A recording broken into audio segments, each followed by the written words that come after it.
성령으로 아름다운 매듭을 짓자, 이런 말씀으로 함께 은혜를 나눕니다. 어느덧 한 해가 가고 오늘이 12월 26일 마지막 주일입니다.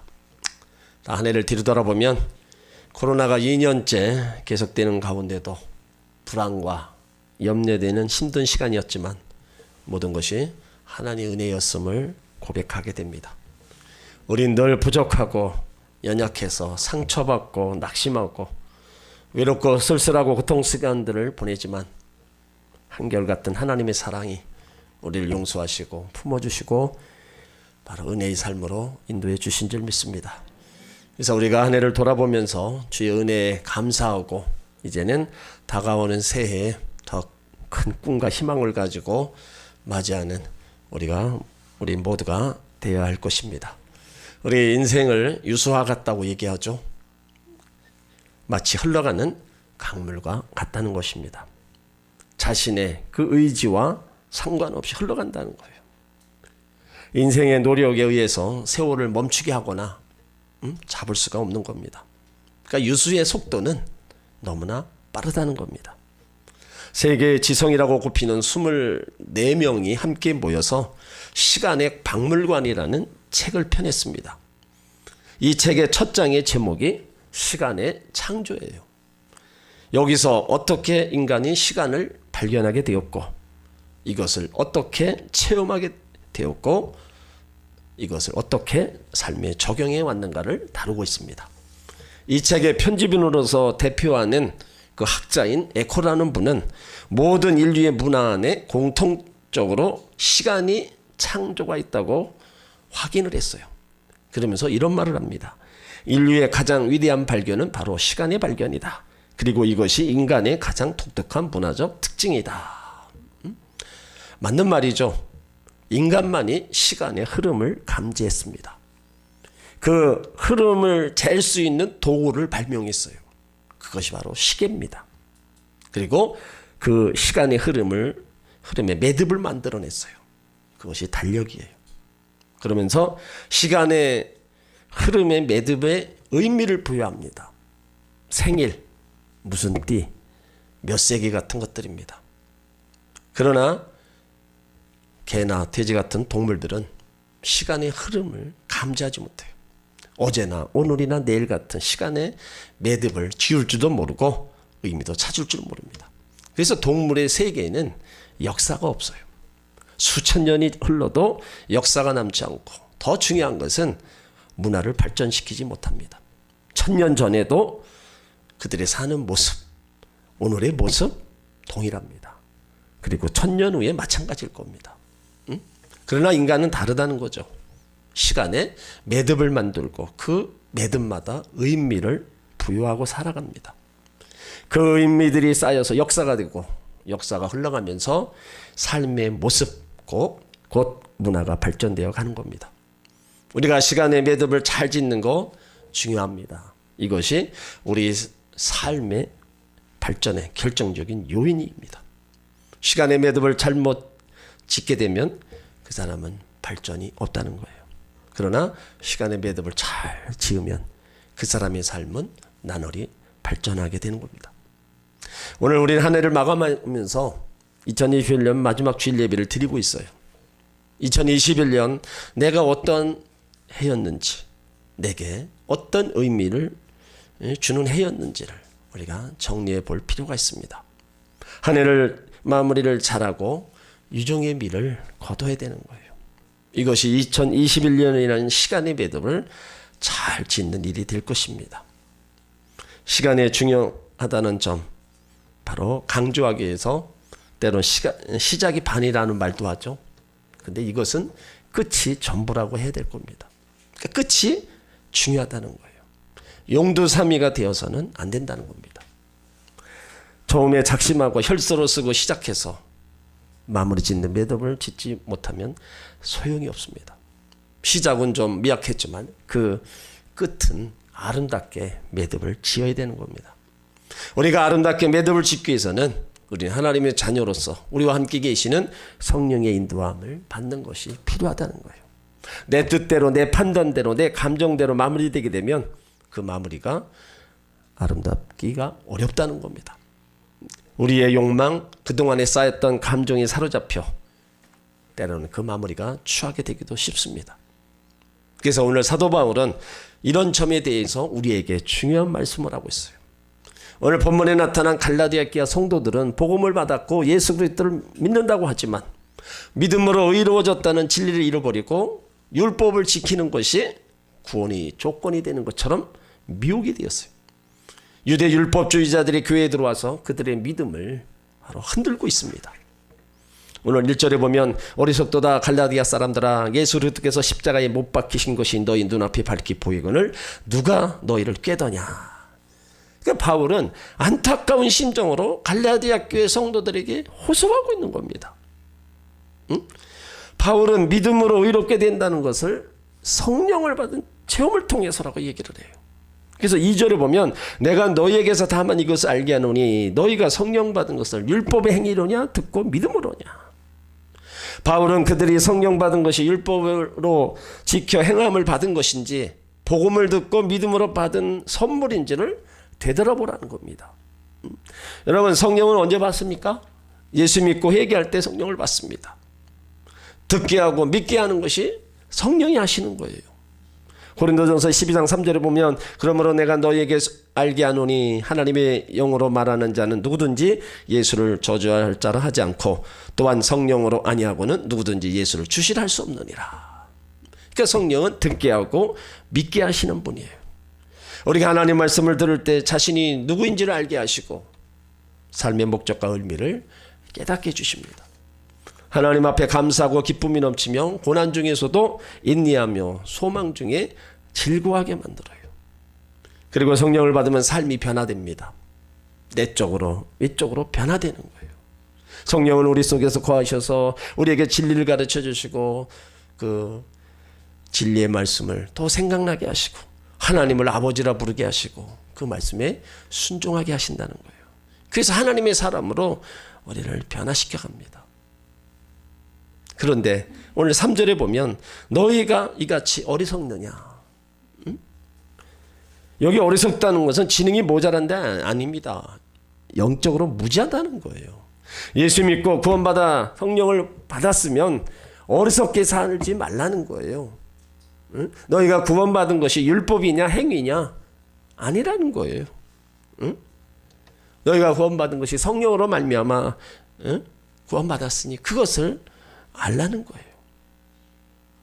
그러므로 우리가 예수 믿고 구원받아 성령을 받은 자라면 바로 어리석게 살아서는 안 된다는 겁니다. 여러분 믿음으로 신앙생활 잘하고 계십니까? 정말 우리가 믿음으로 의로워졌다면 어리석은 자가 되지 말고 지혜로운 자들이 되시길 바랍니다. 성령으로 시작했으니까 어떻게 해요? 성령으로 맞춰야 됩니다. 어리석게 육체로 맞춰서는 안 된다는 거예요. 그래서 3절에 너희가 성령으로 시작하 이제는 육체로 맞추겠느냐. 하나님 뜻보다 자기의 뜻을 세운다는 거죠. 성령의 인도함을 따르기보다 자기 욕망을 앞세우게 된다는 거예요. 이럴 때 그 매듭은 그 끝은 추해지는 겁니다. 우리가 성령으로 시작했으면 성령으로 마쳐야 합니다. 이것이 내 신앙과 내 삶의 아름다운 매듭의 필수적인 조건이 되는 겁니다. 성령으로 아름다운 열매를 맺고 또 매듭 짓는다는 건 뭘 말하느냐? 바로 감사를 우리가 먼저 생각해야 된다는 거예요. 성령으로 매듭 짓게 될 때 언제나 우리 마음속에는 감사가 있습니다. 성령 하나님께서는 하나님께서 함께해 주셨고 하나님께서 역사해 주셨고 하나님께서 인도해 주셨다는 사실을 깨닫게 해주셔요. 그래서 감사로 매듭 짓게 해주십니다. 성령은 언제나 우리에게 밝은 면을 보여주셔요. 근데 사단은 우리에게 어두운 면을 보게 합니다. 궁사가 활수위를 당깁니다. 10발을 쏘는데 9발은 불발이에요. 사단은 우리에게 얘기합니다. 이제 한 발밖에 안 남았으니까 다 틀렸다. 낭망하고 포기하게 만들어요. 그런데 성령은 우리 가운데 아직 한 발 남았다. 아직도 할 수 있다. 희망을 갖게 하고 끝까지 최선을 다하게 만듭니다. 죽음의 시점이 다가와요. 사단은 우리에게 얘기합니다. 이제 너는 끝이다. 내 인생은 죽음으로 끝나버리는 것이다. 절망을 심어주는 거예요. 그러나 성령은 우리에게 이제 너는 새로운 시작을 하게 될 것이다. 저 영원한 하나님 나라가 너를 기다리고 있다. 희망과 용기를 심어줍니다. 시간의 매듭을 지을 때도 마찬가지예요. 성령은 지나간 시간들을 볼 때 밝은 면을 떠오르게 해줍니다. 그래서 감사하게 만드는 거예요. 그런데 사단은 우리에게 어두운 면을 떠오르게 만들어요. 그래서 원망한 것과 불평하게 만드는 거예요. 여러분, 감사한다는 것은 성령의 작품입니다. 그러니까 성령으로 매듭짓는 사람들만 바로 감사할 수 있다는 거예요. 그래서 감사는 한 해의 매듭을 아름답게 만들어 주시는 거예요. 힘든 일, 어려운 일, 희노애락의 삶이 참 많았죠. 그래도 감사합니다. 하나님께 감사하고 가족들에게 감사하는 거, 이 아름답게 매듭을 만들어 주시는 거예요. 또한 감사는 우리 시간의 매듭을 또 아름답게 해줘요. 우리가 연말이 되면 방송사, 신문사에서 10대 뉴스를 찾아 보도합니다. 여기에서 한 가지 힌트를 우리가 얻어야 돼요. 금년에 10대 감사 제목을 써보는 거예요.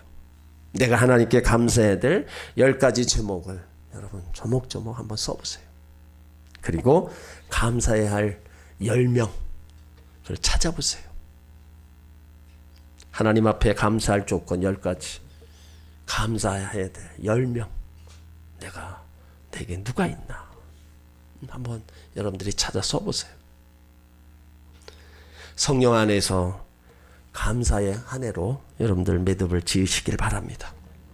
감사, 이게 하나님의 뜻이기 때문에 그래요. 또 성령으로 매듭 지을 때는요, 언제나 화해라는 아름다운 모습으로 나타나게 됩니다. 그러니까 성령은 모든 관계에 막힌 담을 홀게 해주시고 깨지고 끊어진 관계를 회복시켜 주셔요. 근데 반대로 사단은 모든 관계의 담을 더 높이 쌓고 깨진 관계에 더욱 회복 불능으로 몰아갑니다. 먼저 성령은 우리로 하여금 하나님과 관계를 회복시켜 주시는 거예요. 하나님과의 우리의 관계, 죄 때문에 멀어지고 그 관계, 죄 때문에 깨졌어요. 근데 성령께서 이 문제를 해결하도록 도와주셨다는 거예요. 요한복음 16장 7절 8절을 보면 내가 보혜사를 너에게 보내노니 그가 와서 죄에 대하여 의에 대하여 심판에 대하여 세상을 책망하라. 그러니까 성령께서 우리 마음에 오시면 우리 안에 죄를 깨닫게 하시고 그것이 얼마나 큰 죄인지를 책망하시고 회개할 수 있게 해 주신다는 거예요. 그래서 우리 안에 완전히 죄에서부터의 자유함을 주시는 겁니다. 로마서 8장 1절로 2절을 보면 그러므로 이제 그리스도 예수 안에 있는 자에게는 결코 정죄함이 없나니 이는 그리스도 예수 안에 있는 생명의 성령의 법이 죄와 사망의 법에서 너를 해방하였습니다. 성령께서 우리로 하여금 죄의 문제를 해결하여 영적 자유를 누릴 수 있도록 도와주신다는 거예요. 한 해의 아름다운 매듭은요, 하나님과의 관계에서 막힌 담을 헐고 깨어진 관계 속에서 회복함을 이루어 가야 되는 겁니다. 저는 성경 인물 가운데 다윗을 존경하고 또 부러워요. 여러 가지 이유가 있겠지만 그 중에서 가장 큰 것은 자신의 죄에 대해서 정말 철저하게 회개했다는 거예요. 그 시편에 보면 다윗이 눈물로 침상을 적시며 회개한 부분들이 참 많이 나옵니다. 그 중에서 시편 38편에 보면 그 4절에 내 죄악이 내 머리에 넘쳐서 무거운 짐 같으니 감당할 수 없나이다. 또 18절에 보면 내 죄악을 고하고 내 죄를 슬퍼함이니이다. 그러니까 다윗은 작은 죄라도 그것이 하나님 앞에 나가는데 큰 방해가 거리라는 것을 알고 있었어요. 그래서 그 죄 때문에 고민하고 슬퍼하고 있습니다. 그러니까 하나님께서는 이런 사람을 귀하게 여기시고 사랑하시는 거예요. 다윗이 그렇게 죄를 졌어도, 살인죄와 간음죄를 졌어도 하나님 마음에 합한 자라고 한 이유가 다윗의 마음이 늘 이랬으니까 그를 사랑하시고 그를 높여주신 겁니다. 금년 안에 매듭지는 이 시점에서 혹시 우리가 잊고 있었던 하나님 앞에서 죄가 있는지 우리는 돌아봐야 됩니다. 그리고 그 죄를 아파하고 슬퍼해야 돼요. 그리고 회개해야 됩니다. 그때 우리가 하나님 앞에 더 가까이 나갈 수가 있고 하나님과의 관계가 더 돈독해지는 거예요. 다음으로 성령은요, 우리의 모든 관계를 화목하게 이끌어 주십니다. 서로 용서하고 용납하고 하나를 이루어 주시는 거예요. 골로새서 3장 13절에 보면 네가 네게 혐의가 있거든 서로 용납하여 피차 용서하되 주께서 너희를 용서하신 것 같이 너희도 그리하고, 용서하고 피차 용서하라고 말씀하고 있어요. 누군가 때문에 피해를 보았거나 마음이 상해 있다면 그를 용납하고 용서하라는 겁니다. 그리고 나 자신 때문에 피해를 입었거나 마음이 상해 있는 사람이 있다면 용서를 구하라는 거예요. 사랑하는 성도 여러분, 금년 여러분들을 가장 힘들게 했던 사람이 누구예요? 여러분 마음에 가장 슬프게 했던 사람이 누굽니까? 그를 용납하시기 바랍니다. 그를 이해하시고 용서해 주시길 바랍니다. 한 해 때문에 여러분 한 해 때문에 뭐예요? 가장 힘들었던, 나 때문에 가장 힘들었던 사람을 또 한번 생각해 보시기 바랍니다. 여러분 때문에, 나 때문에 가장 마음 아파했을 사람을 한번 생각해 봐야 돼요. 받은 것만 생각해 말고 내가 또 그 사람에게 행한 거, 이것도 우리가 생각해야 돼요. 그래서 그를 위해 기도해 줘야 되고 그에게 용서와 위로의 뜻을 전해야 됩니다. 전화하는 거, 우리가 뭐 카톡으로 하는 거, 또 편지나 카드, 뭐 마음에 담은 선물도 좋습니다. 그래서 그와의 관계 속에서 우리는 그런 모든 것들을 풀어야 돼요. 그것 가지고 또 우리가 내년으로 연결되어 나가면 똑같은 삶이 계속 이어지는 겁니다. 우리 안에 하나님 앞에서 회개치 않고 남은 죄, 누군가와 해결되지 못한 문제가 남았다면 결코 아름다운 매듭을 지울 수가 없는 겁니다. 여러분 용기를 내시길 바랍니다. 성령께서 여러분을 도와주실 겁니다. 성령으로 매듭 지을 때 언제나 비전은 아름다운 모습을 갖게 됩니다. 여기 비전이라는 것은 더 나은 미래를 꿈꾸는 것이라고 할 수 있어요. 요엘서 2장 1절에 보면 내가 내 신을 만민에게 부어주리니 너희 자녀들이 장래일을 말할 것이며 너희 늙은이는 꿈을 꾸며 너희 젊은이는 이상을 볼 것이다. 성령께서 우리 가운데 비전을 갖게 주신다는 말씀이에요. 우리가 한 해 매듭 지어야 될 때 내년에 대한 아름다움을 꿈을 꿀 수 있어야 된다는 거예요. 더 좋은 꿈, 더 멋진 비전을 가지고 한 해를 마감할 때 그 매듭은 아름다울 거예요. 그런데 아무런 비전도 꿈도 없이 매듭을 짓는다면 그 매듭은 정말 쓸쓸하고 안타깝고 비참하게까지 할 겁니다. 은퇴한 분이 있어요. 오랫동안 노후 준비에 대해서 차근차근 준비해 오셨어요. 경제적인 준비, 할 일에 대한 준비, 건강에 대한 준비, 인생 마무리에 대한 준비를 잘 하셨습니다. 이분은 은퇴가 아름다운 매듭이 될 겁니다. 그러나 아무 준비 없이 갑자기 회사를 그만두게 되었어요. 앞으로 어떻게 살 것인가 막막합니다. 이런 사람은 은퇴가 슬프고 비참할까지 해요. 여러분 내년과 앞으로의 비전 세워놓고 계십니까? 그냥 하루하루 살아요? 아니에요. 사람들은 새해를 맞으며 온통 이기적인 꿈들만 꾼다는 것을 확인할 수 있어요. 어떻게 하면 출세해야 할까? 어떻게 하면 더 잘 살 수 있을까? 어떻게 하면 더 돈을 많이 벌 수 있을까? 이런 생각들 뿐입니다. 이건 세상 사람들이 하는 거예요. 우리는요, 주의 자녀들은 주 안에서 꿈을 꿔야 돼요. 먼저 어떻게 하면 내가 하나님 앞에 더 귀하게 쓰임받을 수 있을까? 어떻게 하면 더 하나님께 더 큰 영광을 돌릴 수 있을까?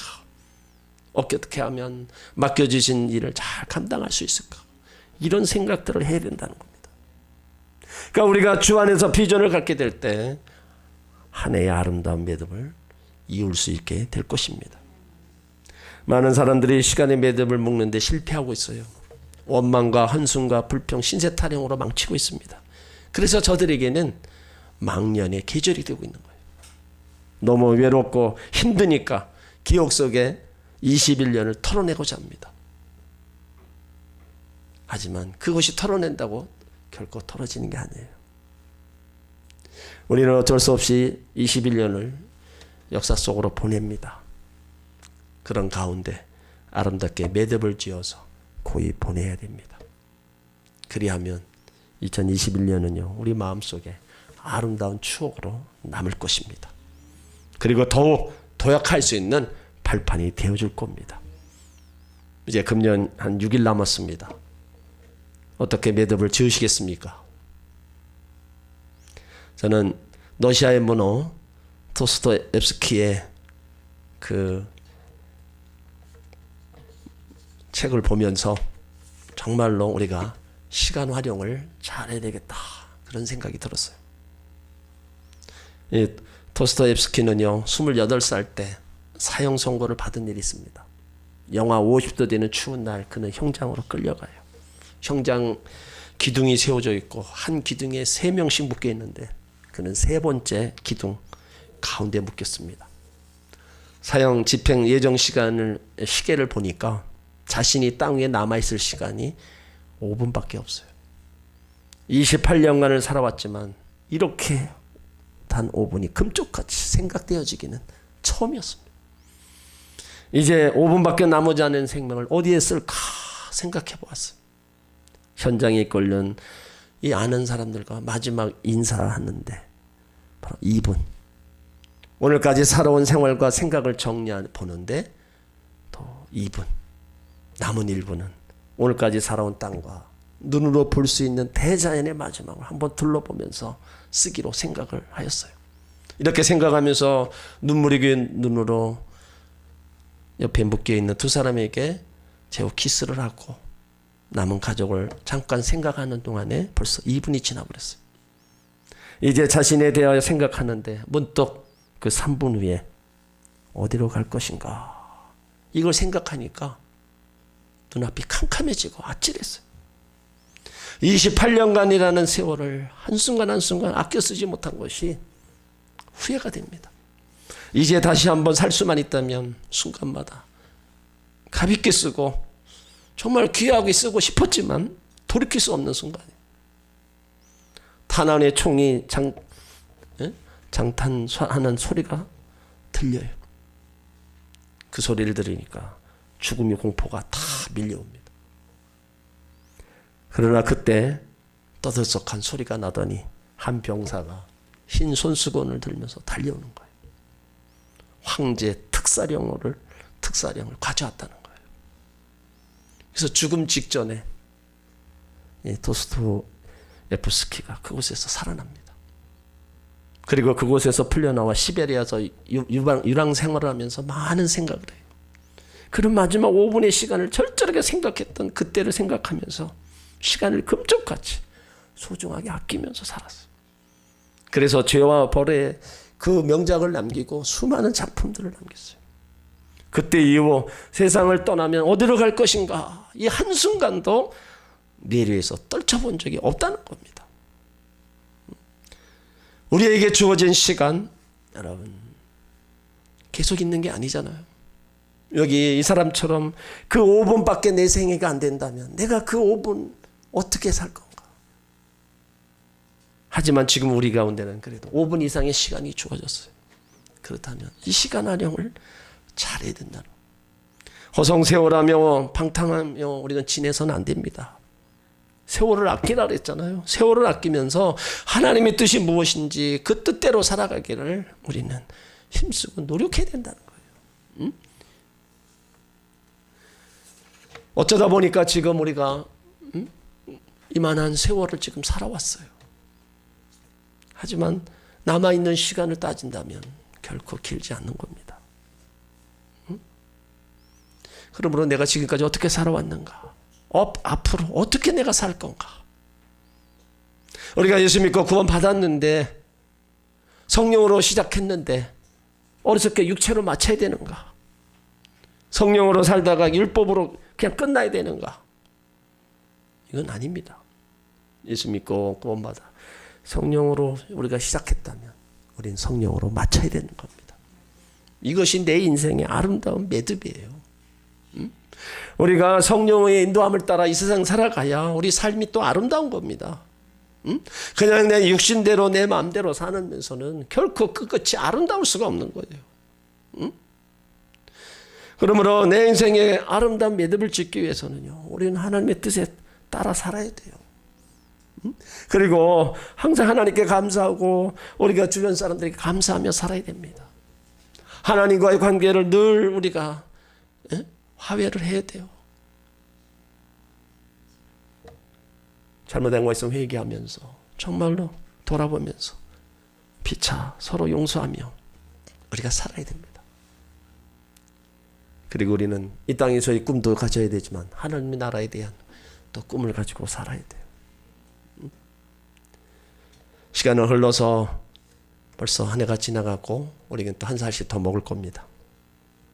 하지만 지나온 시간들처럼 우리가 무의미하게 보내는 게 아니라 정말로 시간을 귀하게 여기고 잘 활용하면서 우리가 하나님 백성이니까 하나님의 뜻이 무엇인지를 알고 우리가 바르게 살아간다면 우리 인생의 끝은 아름다울 겁니다.